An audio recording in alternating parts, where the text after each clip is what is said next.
Então, neste momento, queria dar uma boa noite a todos que estão assistindo esta live. Então, resolvi, dessa vez, talvez intuído pelos amigos espirituais, e como muitas vezes nossos pensamentos se turvam e nos deixam muitas vezes em marasmos que nos desequilibram, resolvi fazer esta live. Escolhi então do capítulo 18 do Evangelho segundo o Espiritismo,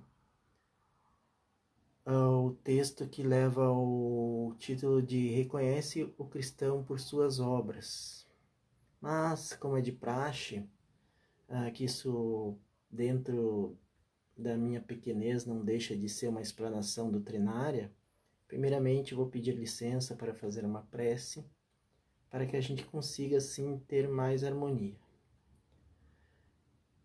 Mestre Jesus, neste momento, rogo-te humildemente a permissão para que eu consiga fazer esta explanação, para que eu não deixe em nenhum momento que o orgulho e o egoísmo venham guiar meus pensamentos, minhas palavras, e que eu possa ser realmente conduzente com os teus ensinamentos naquilo que irei expor.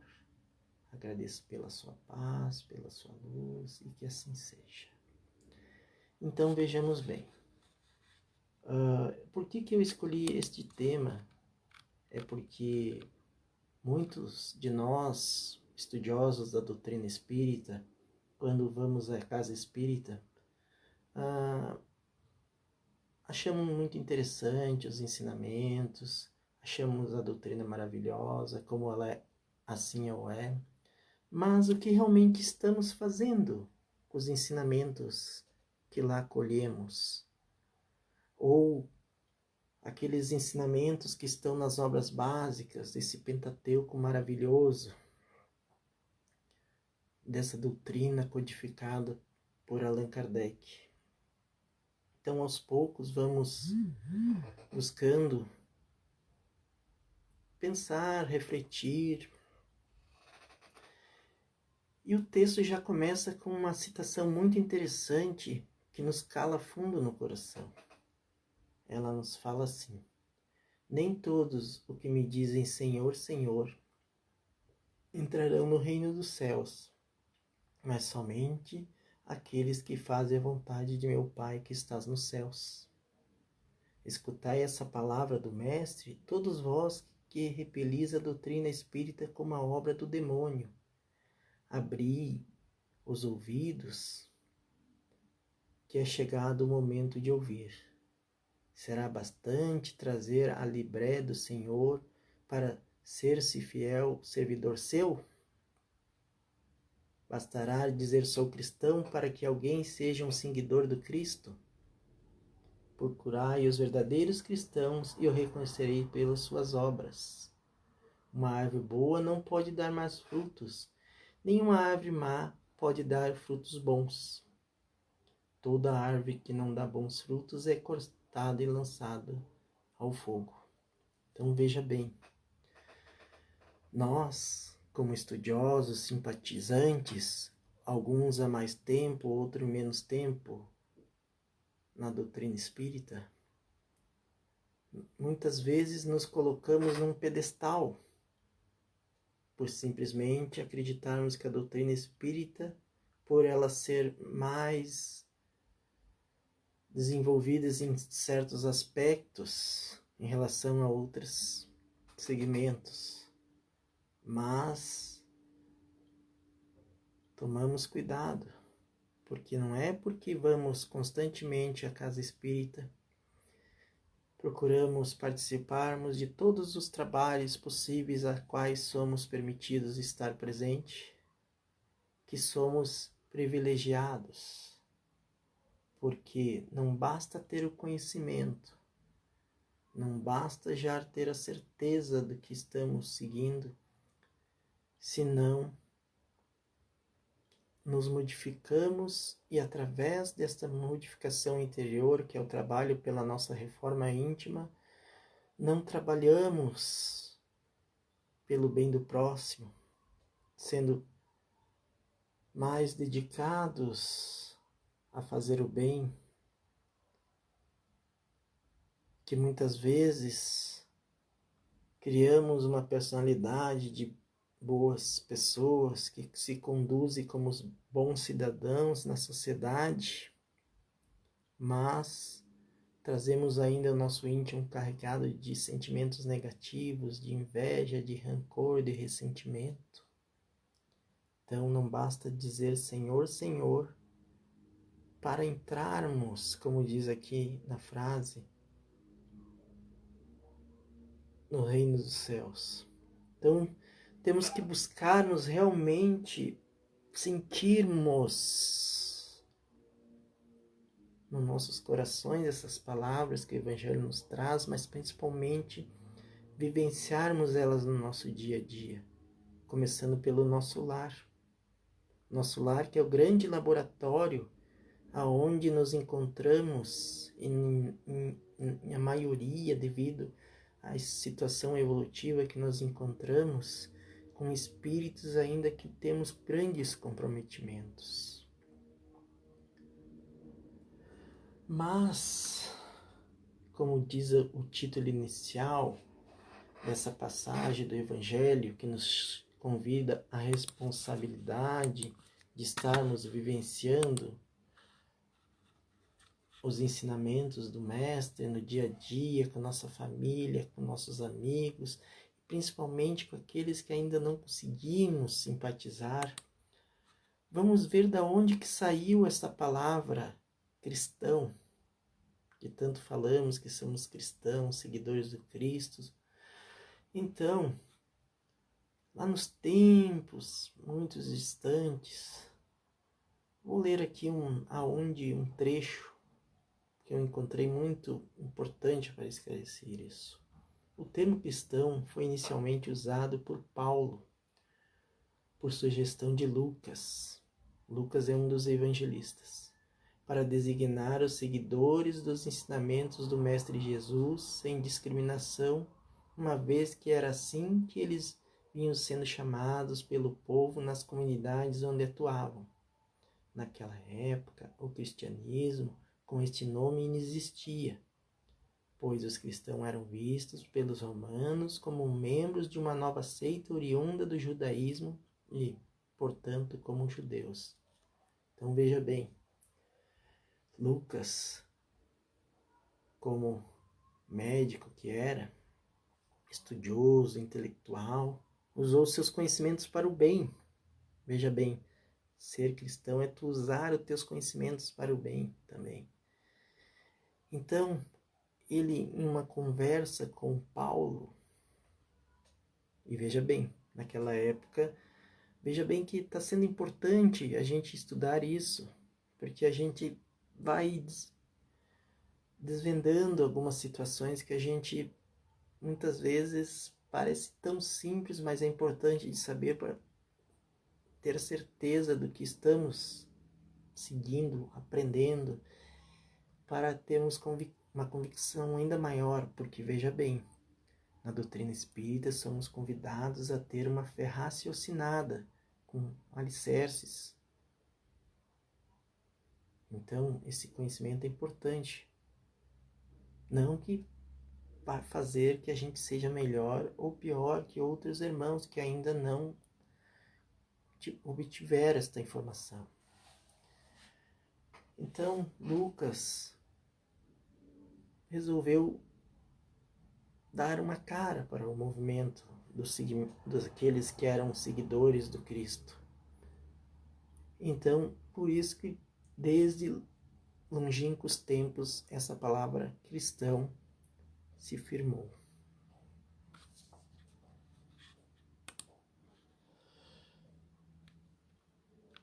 São do Mestre essas palavras, discípulos do Cristo, compreendei bem que frutos deve dar a árvore do cristianismo, árvore possante, cujos ramos frondosos cobre com sua sombra uma parte do mundo, mas que ainda não abrigam todos os que hão de agrupar em torno dela. Os da árvore da vida são frutos de vida, de esperança e fé. O cristianismo, qual o fizera há muitos séculos, continua a pregar essas virtudes divinas. Esforça-se por espalhar seus frutos, mas quão poucos os colhem. A árvore é boa sempre, porém maus são os jardineiros. Entenderam de moldá-la pelos seus ideais, de talhá-la de acordo com as suas necessidades. Cortaram-na, diminuíram-na, mutilaram-na, tornando-a estéreis em seus ramos, não dão maus frutos, porque nenhuma mais produzem. O viajor sedento que se detém sob seus galhos à procura do fruto da esperança, capaz de lhe restabelecer a força e a coragem, somente vê uma ramaria árida, pronunciando tempestade. Em vão pede ele o fruto da vida, a árvore da vida. Cai-lhe secas as folhas, tanto as remexeu a mão do homem que as crestou. Então vejam bem, a gente sabe que ao longo desses anos, desses séculos, o homem foi deturpando as palavras, os ensinamentos do mestre de acordo com seus ensinamentos, de acordo com seus interesses, perdão. Então, dentro mesmo da doutrina espírita, existe duas palavras que estão muito ainda distantes. A doutrina espírita, ela é perfeita e irretocável. O movimento espírita é feito pelos homens. E por não sermos ainda nós perfeitos, carregados de imperfeições, muitas vezes, até mesmo por influências de espíritos sofredores, ignorantes, somos movidos pelo nosso orgulho, pelo nosso egoísmo, somos conduzidos a usar a própria doutrina a nosso benefício próprio. E como a doutrina espírita é baseada nos ensinamentos de Jesus, com auxílio dos espíritos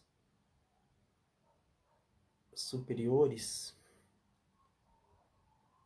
mas quando o homem toma conta destas palavras, muitas vezes acaba desmistificando ao seu bel prazer, somos muitas vezes convidados a refletir o que estamos fazendo desta oportunidade que estamos recebendo de nesta nova existência que cada um está reencarnado, estar como simpatizante, estudioso da doutrina espírita. E outros irmãos nossos de outras crenças, responsáveis de passar para aqueles que ainda não tiveram acesso às informações que todas as religiões são boas. Todas trazem na sua essência ensinamentos maravilhosos, mas nós, como homens orgulhosos que somos, acabamos deturpando para atender nossos interesses. E aqui fala do viajor. O viajor é aquele que busca, dentro dos ensinamentos do Cristo, uma resposta para suas aflições, para suas dificuldades. Então imaginemos nós lá como responsáveis de explanar, de coordenar um grupo de estudo. Enfim, temos a temporária função de estarmos em algum cargo dentro da casa espírita. E chega então uma criatura aflita, um irmão nosso, em busca de uma palavra amiga. E nós, por orgulho, pegamos a doutrina e deturpamos, iludindo aquela pessoa. Imagina ali a responsabilidade que já temos quando tivemos a oportunidade vejam bem, de praticarmos a caridade moral, que é a mais difícil de todas, e pegamos os ensinamentos do Mestre Jesus por intermédio da doutrina espírita e fazemos algo bem diferente daquilo que realmente deveria ser feito.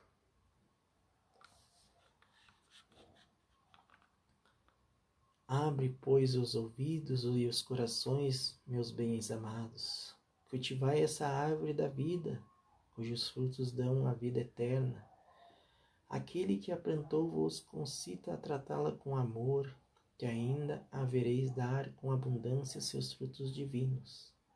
Conservai-a tal como Cristo vos-la entregou. Não a mutileis.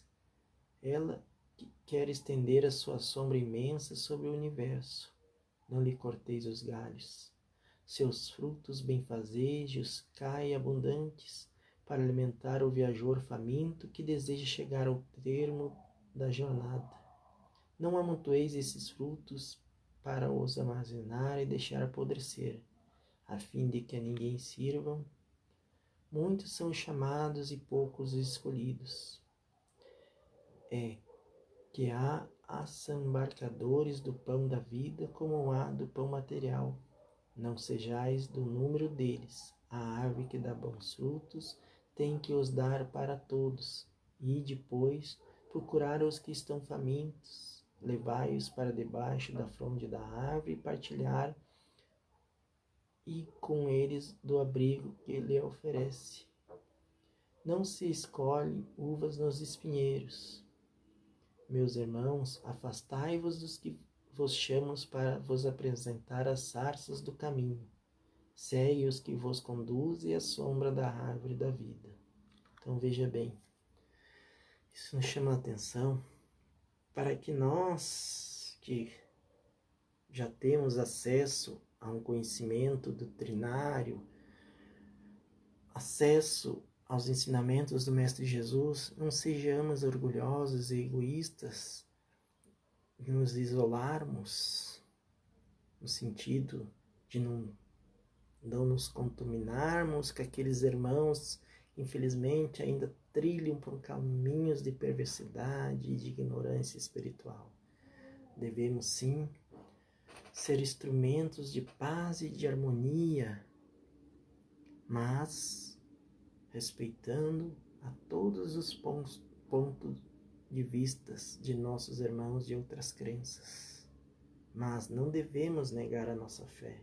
Não temos receios de se dizermos cristãos e sermos seguidores de uma doutrina que esclarece e nos consola, porque a doutrina espírita ela é tríplice aspecto: religião, filosofia e ciência. E Allan Kardec nos disse: se algum dia, em algum momento, ficares em dúvida entre a doutrina espírita e a ciência, ficai com a ciência. Porque ele, como homem da ciência, tudo aquilo que era lhe apresentado de novo pelos espíritos, ele colocava sob o crivo da razão. Pois a própria doutrina espírita nos instiga a termos uma fé raciocinada. E cada um adquire sua fé através das experiências existenciais. Então buscamos ter consciência que é necessário estarmos sempre nos renovando, refletindo e com humildade aproveitando a todas as oportunidades que se apresentam em nossa caminhada evolutiva. O Divino Salvador, o justo por excelência, disse, e suas palavras não passarão. Nem todos os que dizem Senhor, Senhor entrarão no reino dos céus. Entrarão somente os que fazem a vontade de meu Pai que está nos céus. Que o Senhor de bênção vos abençoe. Que Deus de luz vos ilumine, que a árvore da vida vos ofereça abundantemente seus frutos. Crede e orais, Simeão Bordeaux, 1863. Então, veja bem, não é como eu inicialmente falei, porque vivemos dentro de uma sociedade espírita, dentro de um templo evangélico, dentro de uma igreja católica ou qualquer outra religião, porque todas são boas, cada um dentro do seu ponto de vista, mas todas com certeza nos despertam para que a gente venha buscar mais e mais estar nos analisando, que não é porque constantemente seguimos nossas convicções religiosas que nós estamos livres de passar por alguns momentos ainda difíceis, porque a doutrina espírita nos esclarece, através da lei de causas e efeito, que estas são necessárias para nosso aprimoramento, nosso amadurecimento espiritual. E no livro Nas Fronteiras da Nova Era, de Sueli Caldas Schubert, aonde ela faz um estudo das duas obras que tratam especificamente sobre o que a Terra está passando, que é a transição planetária, e ela estuda então capítulo a capítulo do livro Transição Planetária e Amanhecer Nova Era, do espírito Filomeno de Miranda e o médium Divaldo Pereira Franco. Tem uma mensagem aqui que me acredito que vai cair como uma luva nesse texto que escolhi.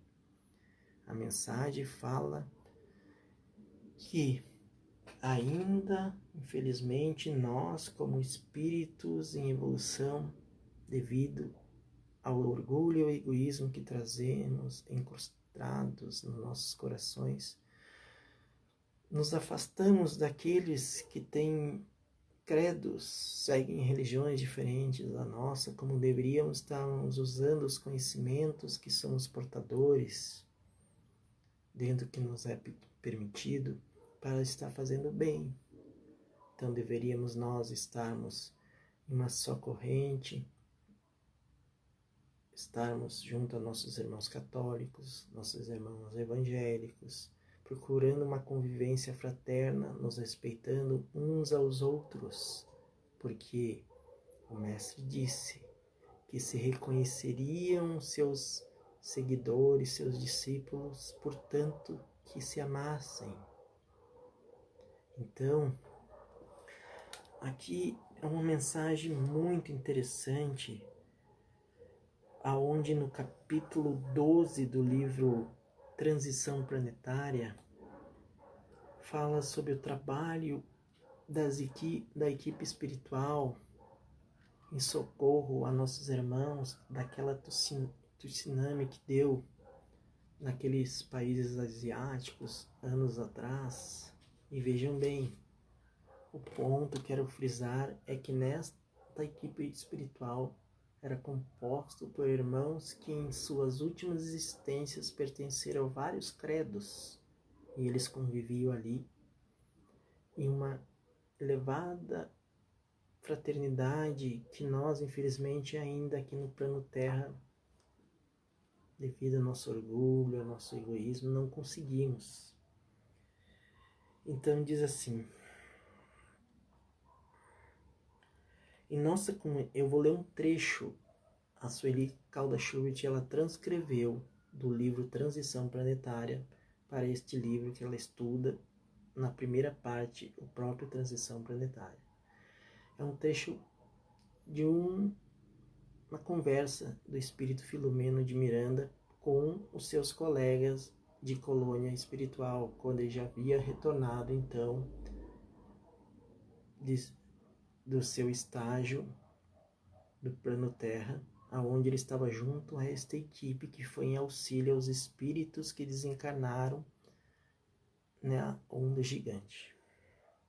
Em nossa comunidade estagiavam periodicamente espíritos de diversas procedências, trabalhando conosco sobre o clarão do pensamento de Jesus e de Allan Kardec.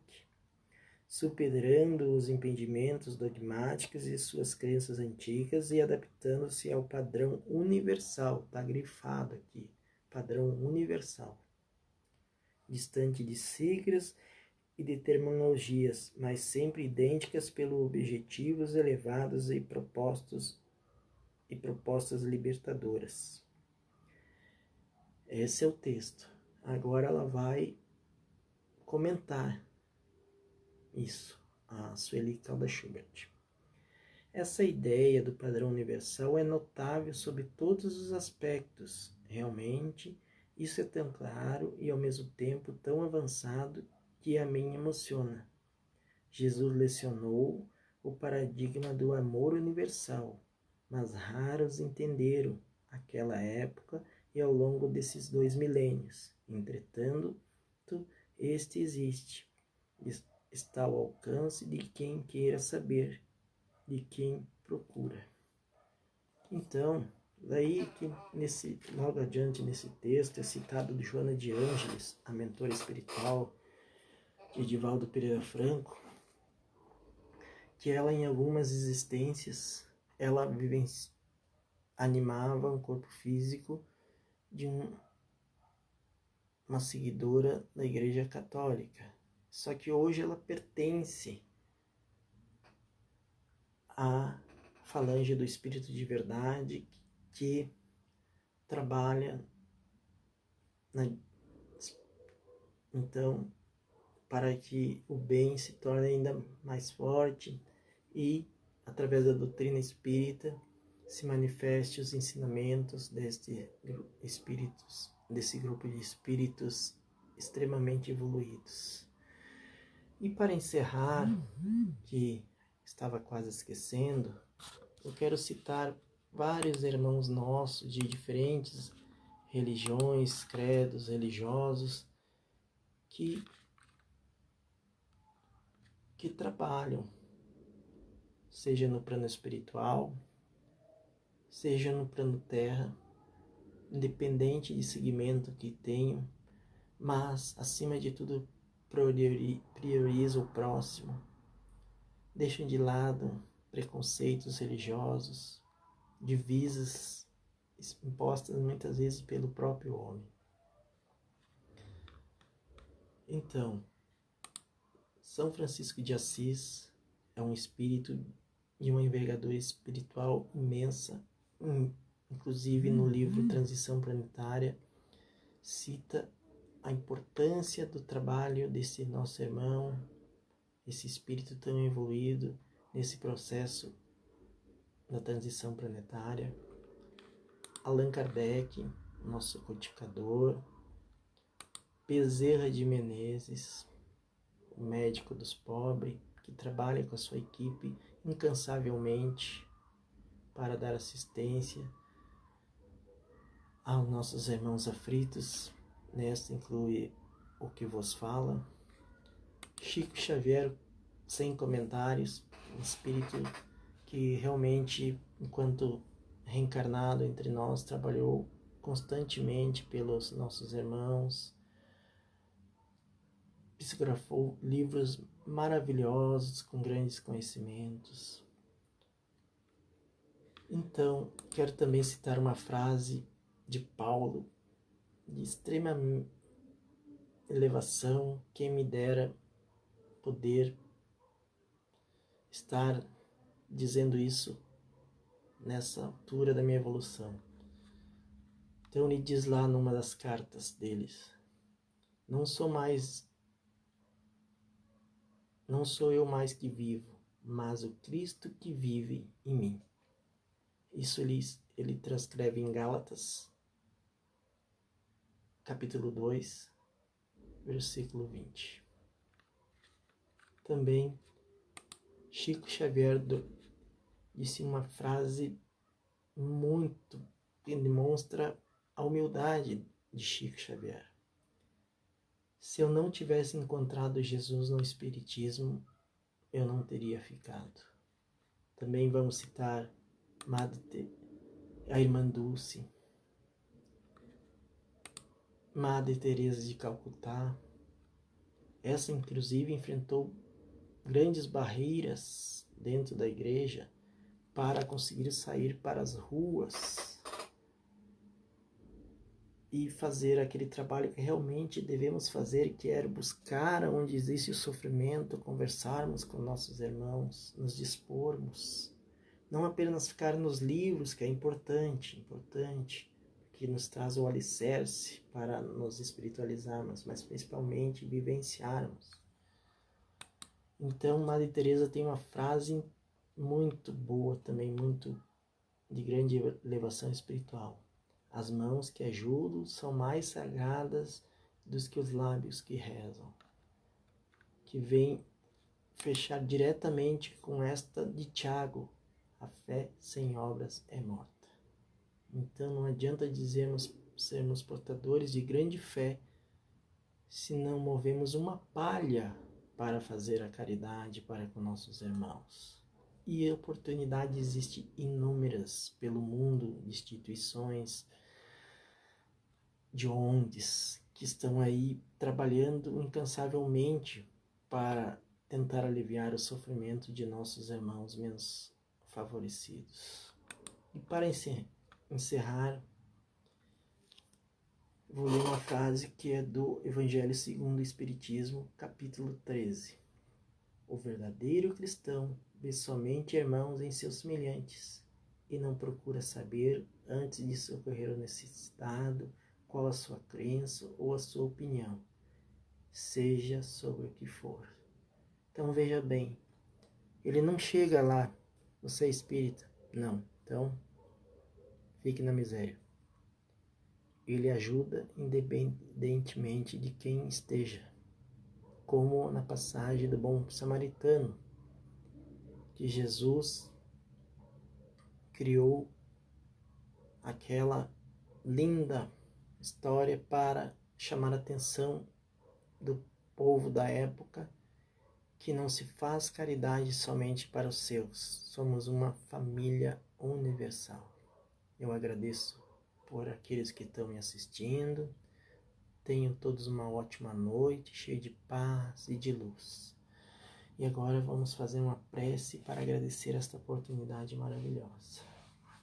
Assim, Mestre, agradeço esta oportunidade, o auxílio dos amigos espirituais, na explanação deste texto, que nos chama a atenção do que estamos fazendo, das oportunidades que temos recebido, principalmente nós que nos dizemos ser verdadeiros cristãos, que possamos então estarmos mais vigilantes e sermos todos os dias gratos pela doutrina espírita e principalmente pelos teus ensinamentos. Obrigado ao Pai, nosso Pai, que é infinita bondade e justiça, causa primeira de todas as coisas, a inteligência suprema. Obrigado e que assim seja. Então, muito obrigado e uma ótima noite a todos.